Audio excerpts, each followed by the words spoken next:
Kaleshwaram commission ఎదుట Bhajapa MP Etela Rajender విచారణ ముగిసింది. బారాస హయాంలో ఆర్థిక మంత్రిగా ఈటెల పనిచేసిన నేపథ్యంలో ఆయన కమిషన్ విచారించింది. అనంతరం ఈటెల మీడియాతో చిట్చాట్ నిర్వహించారు.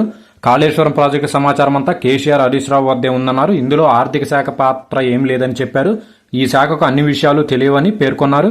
కాళేశ్వరం ప్రాజెక్టు వ్యవహారంలో నా పాత్ర ఏమీ లేదు. ప్రాజెక్టు రీడిజైనింగ్ కోసం కేబినెట్ సబ్ కమిటీని కేసీఆర్ ఏర్పాటు చేశారు.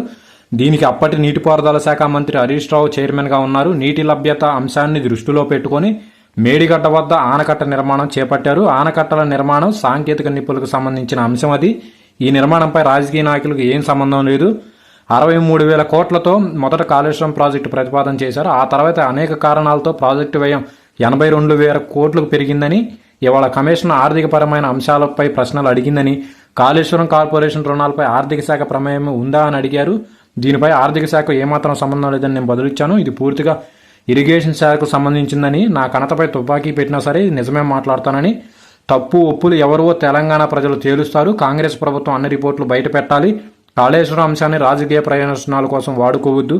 ప్రాజెక్టు నష్టాలకు కారణమైన వారిపై చర్యలు తీసుకోవాలి, కఠినంగా శిక్షించాలి. ఈ ప్రాజెక్టు తమ మానస పుత్రిక అని కేసీఆర్ 100 సార్లు చెప్పారు. ఏ పార్టీలో ఉన్నా, ఏ పదవిలో ఉన్నా నేను నైతిక విలువలు పాటిస్తానని ఈటెల రాజేంద్ర